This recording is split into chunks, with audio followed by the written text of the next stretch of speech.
Good morning, everyone, and welcome back to another segment of Hanging with the Boss Lady.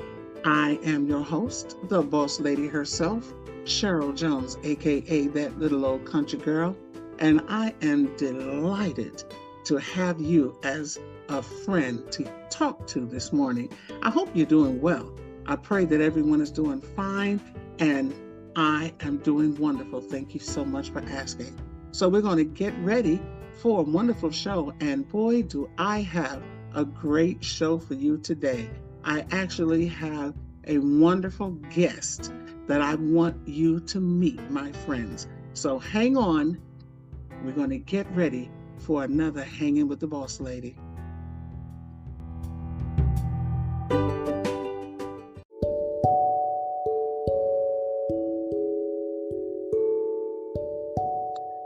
Okay, now we're going to get started. As I went through my week, I began to think about Christmas. Christmas is coming. And if you're anything like me and your family is around you, that's one holiday that everybody goes crazy for and they plan months in advance for. It didn't used to always be that way. However, they used to wait until, I would say, about right after Thanksgiving, and then they would do the Christmas rush, because I think right after Thanksgiving is when they go straight from the Thanksgiving dinner table, and then they go and stand in the line for the first Christmas sale. That's a great big sale that everyone goes crazy over and get hurt over. So they make all these big preparations, and there's nothing new about that. We do it all the time. We look forward to vacations, we look forward to holidays, birthdays, and all of this is what makes up the juice of our life, looking forward to this event after that event, and we plan for it, because who wants Christmas to get here and you don't have anything saved for it? Especially if you have little kids, then it's a pretty miserable Christmas, I would say. And then again, when it comes time for your birthdays, your one special day that only you have, unless you're a twin or a triplet, and that's your day, and you save and you plan because that's your special day, and you want to be prepared for that day.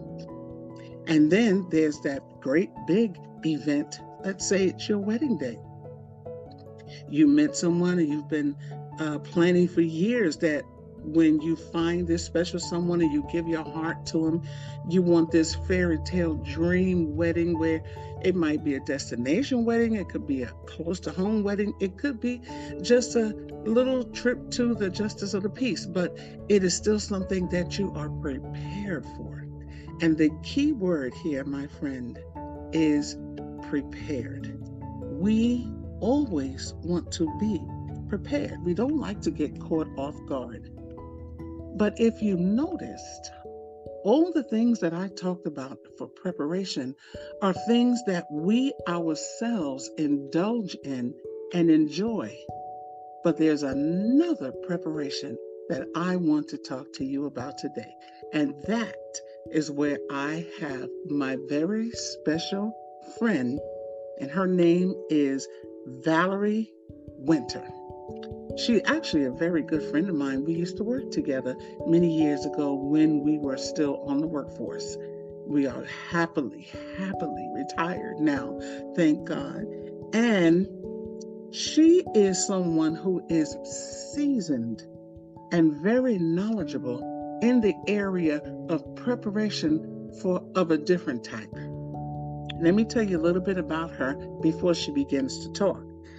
Her mission is to provide wealth building strategies to assist middle-income families to live a life of financial freedom for today and to set plans in place to build generational wealth that will last from generation to generation.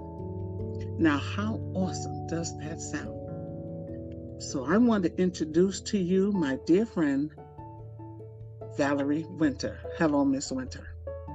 Hello, Miss Jones. It's so great and so good to be on your program this morning. Thank you for the invite. I thank you so much for joining.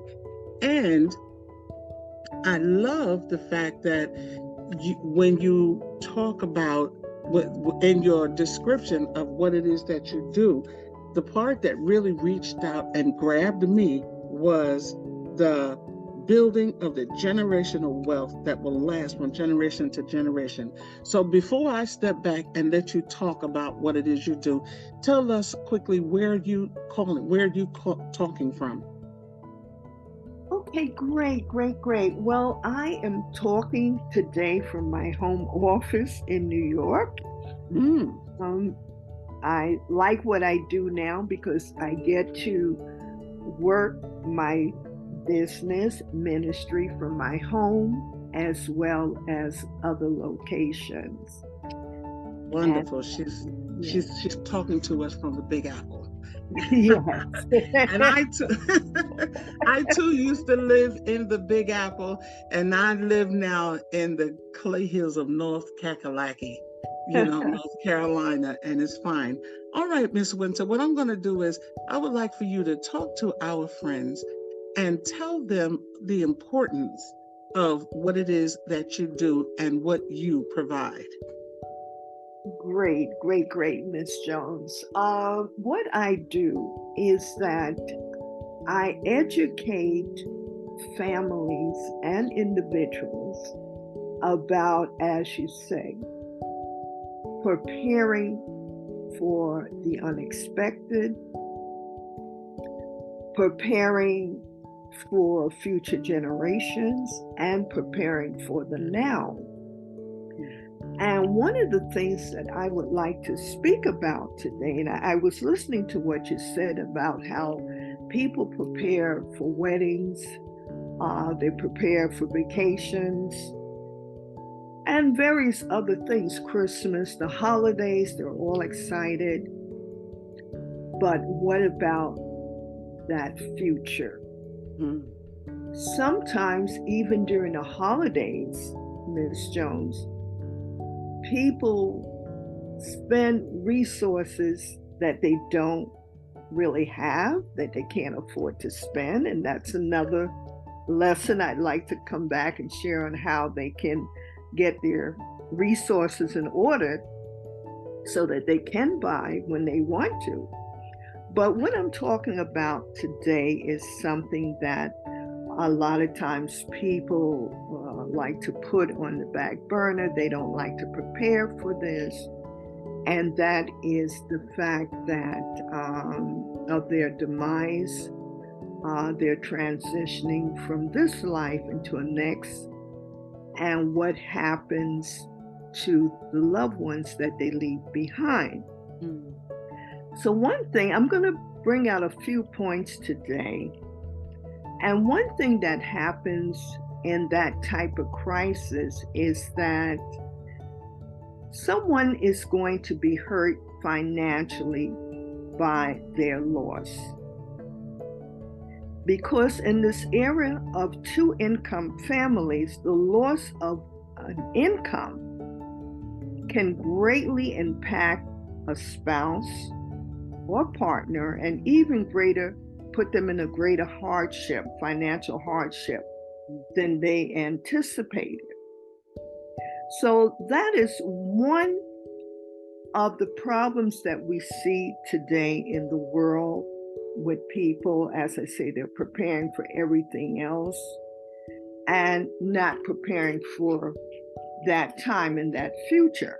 Now, the next thing I would like to bring out, let's say they become extremely ill and they have to spend time in the hospital. I've heard of cases where people have spent time for months before they passed on mm. and ran up an enormous bill. And who is going to pay for that when the sick person is not here? that financial burden is going to fall on the family, right? Who's going to pay those medical bills after a loved one dies? And if you haven't left the money to cover the cost of your care, they may inherit that debt. But we have a remedy, and that is a life insurance policy can help provide some or all the money needed to cover those expenses. Now let's speak about funeral costs. Funeral burials or cremation can be very costly today. Sometimes they average between $10,000 to $30,000, depending on the wishes of the person that has passed away. What did they say that they wanted? It could come to much more, especially if that person wants to have their final resting place, let's say in another state. Let's say they lived in New York and they want to be moved to North Carolina or Florida, or maybe out of the country. And if you haven't saved, or if they haven't saved or put something in place for that time, your loved one may have to foot the bill. Those that are left behind, they'll have to foot that bill, the cost of whatever the bill is, and moving that person. And that can be a challenge these days, especially when statistics show that 46% of Americans don't have $400 available in an emergency. Think about that, Ms. Jones. Wow. 46% of people have $400 or less. They barely have that. Loved ones might have to take out a loan. Listen to this, Ms. Jones, or arrange a payment plan with the funeral home, or even launch a crowdfunding or GoFundMe campaign if no one steps forward to pay. It's possible the coroner's office will bury or cremate you without a family service, and that would be heart-wrenching. Can you imagine your loved one that you held dear? You had Thanksgiving dinners, you shop for Christmas, you went to the picnics, and now they've come to the end of their life, and you can't even afford to give them a proper burial. The lack of income could put a strain on a spouse or partner. It could even put a greater financial hardship for those financially dependent on that loved one that passed away. In addition to children, those persons could include dependent parents. Let's say it's a young person and left the parent behind. And I often speak to young people who tell me, well, I'm too young for life insurance. I don't need life insurance. And not realizing that death can happen at any age. At anyone, that's right. At any time. So would you like to leave your parents in that predicament of having to bury them?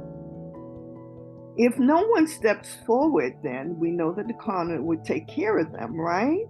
Mm-hmm. But then you have the parents, and a lot of times the parents are up in age. The parents could be retired like you and myself. And here they would have to foot that type of bill. Your loss could seriously affect the quality of your aging parents' life. Or what about your children? What about your children that, let's say, are in school age, and now the person that's left behind, the spouse or that parent that's left behind, has to hire a babysitter or get an extra job to make ends meet because half of the salary is gone? So many things can happen because people were not responsible to set up the right type of financial planning at that time, during that time of life. Now, the other good part about having a life insurance policy as well, when you have an inheritance, let's say you have assets, you may have real estate, you may have investment properties, maybe here or different places. And I get this saying also from people that, okay, well, I'll just sell a house. Oh, they can just sell a house. But how long will that take to sell? Right? Normally, Right. real estate does not sell within a couple of days. So once again, the family still has to come up with the money. And let's say if they sell that property, they may have to pay 33% in estate taxes Wow. on that property. But a life insurance policy is not tax deductible. In other words, the government does not take out any taxes from your life insurance. So it's a good shelter to cover all your assets, your homes, your cars that you want to leave behind. You want to put that in place for your children. You may want them to go to college. You may want that daughter to have a nice wedding, whether you're here or not. And a life insurance policy can cover those things. And then, I'm sorry, go ahead. It can keep that family in their residential home. Once you passed away, the mortgage can continue to be paid, as well as the property taxes. Absolutely. And the one thing that I'm hearing, the word that it just reaches out to me is responsibility. Yes. We have to be responsible because, like you said, you've spoken to some people and they say, well, when you're at a certain age, what I've noticed, I've raised 10 children and 9 children, and all the different personalities and their different outlooks on life and the different conversations that I've had down through the years with many people, myself being a funeral director.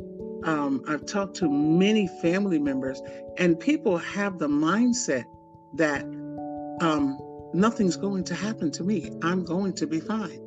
Yes. They look at themselves right now and they don't think ahead and understand that life can stop instantly. Just with the snap of a finger, your whole entire situation can change.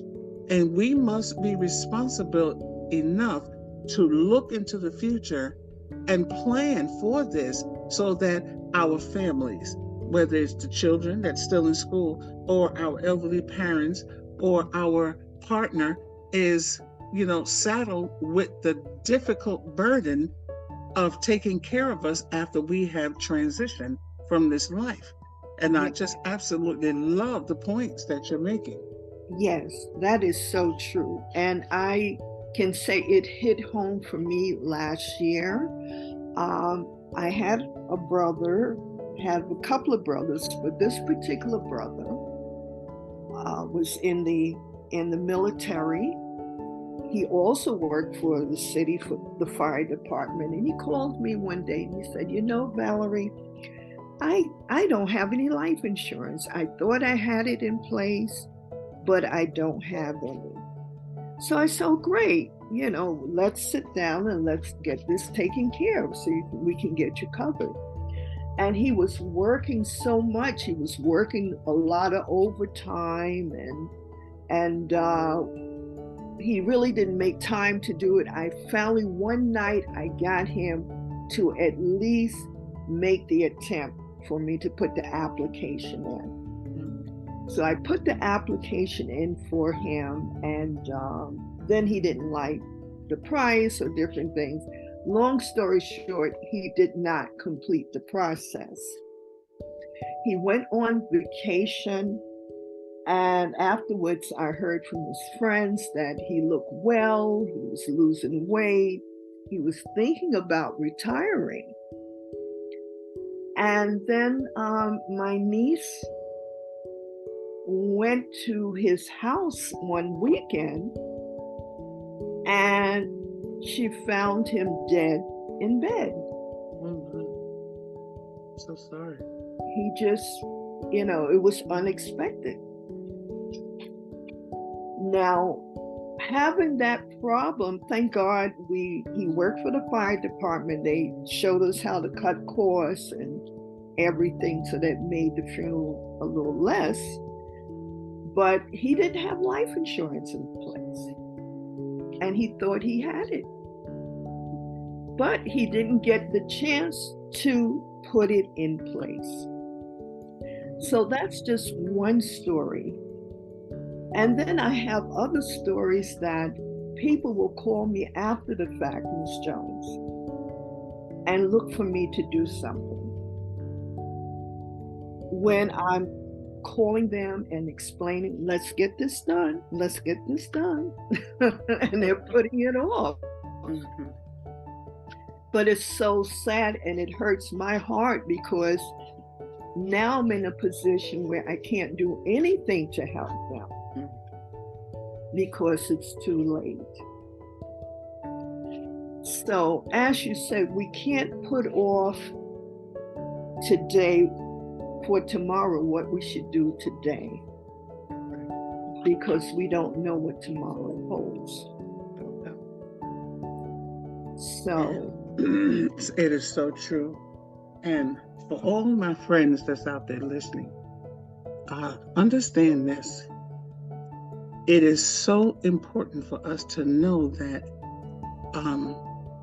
we have a chance to make a difference, not only when we're here, but to make a difference in these same people whose heart will hurt when they cannot give you the final send-off that they feel like you deserve because they love you so much, but their pockets can't reach it.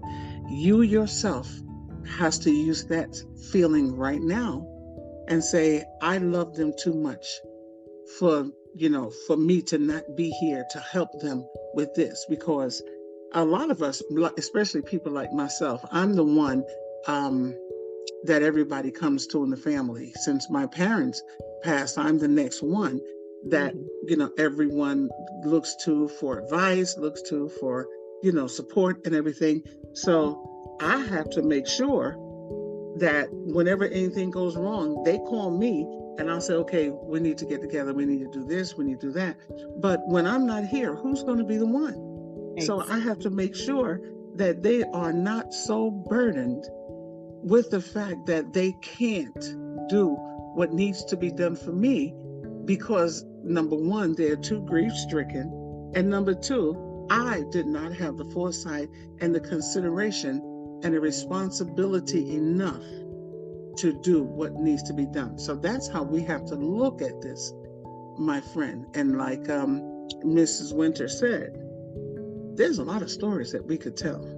Yeah. I'm a funeral director, and I have stories that I could tell, but also as a part of life, both my parents passed within 3 weeks of each other, and neither one of them had insurance.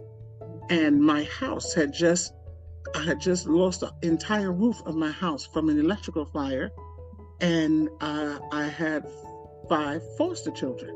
Wow. So it was a burden.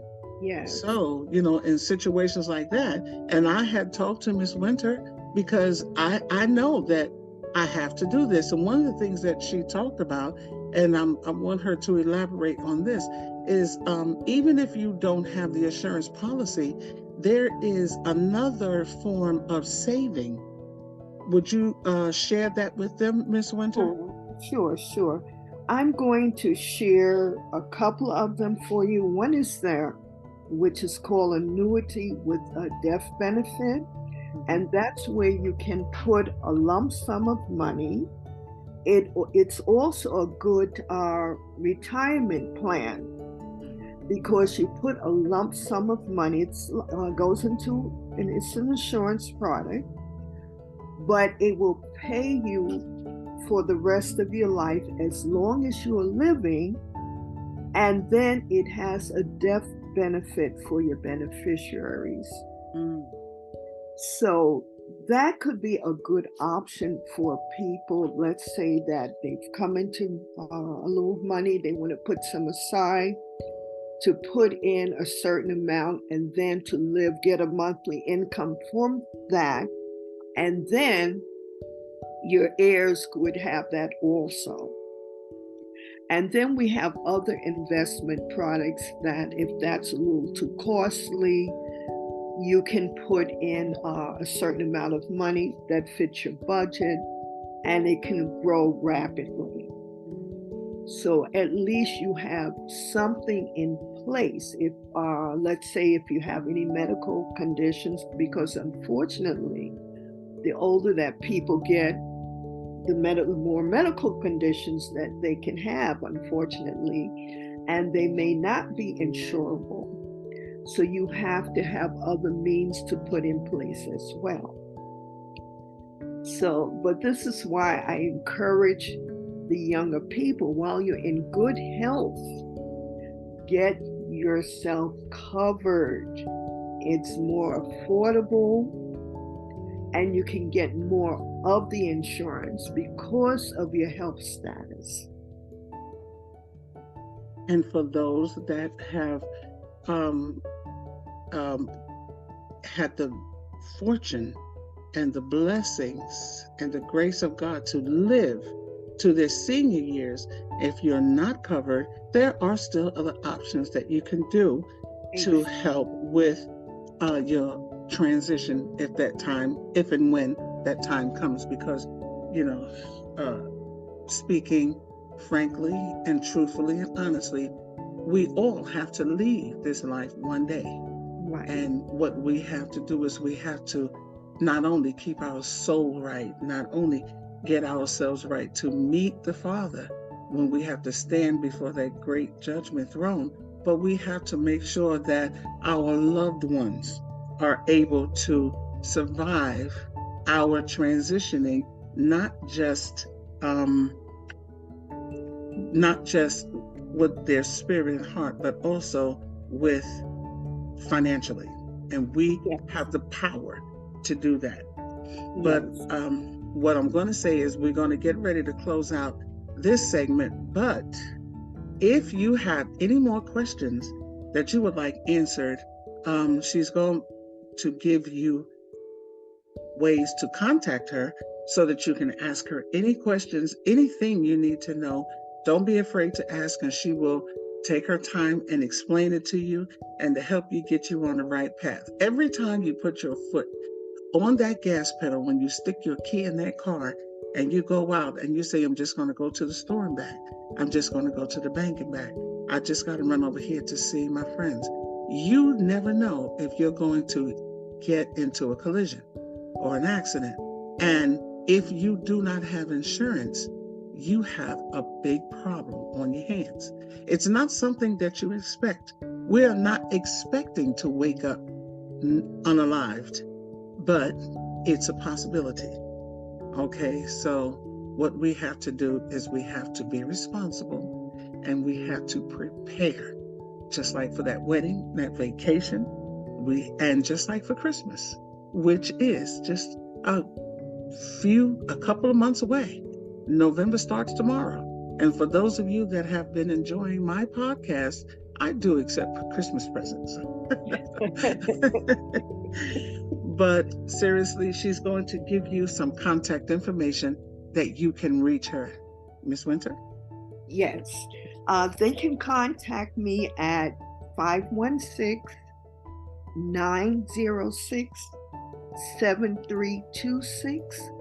The number again is 516-906-7326. And I just want them to know that not only can I help them in New York, I can help them in North Carolina, Virginia, Texas, Florida, and many, many other states. So do reach out to me and let's get you set up today.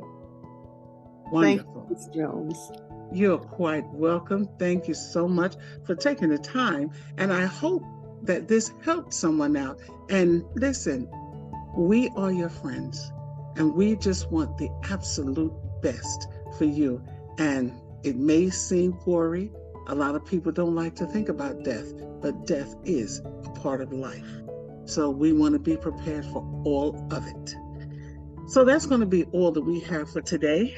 I thank you so much for taking out your time listening to this podcast. And do me a favor, would you please hit that like button, share it with everyone that you know. And if you have not already done so, please subscribe. I appreciate you taking the time, and I pray that you enjoy the remainder of your day.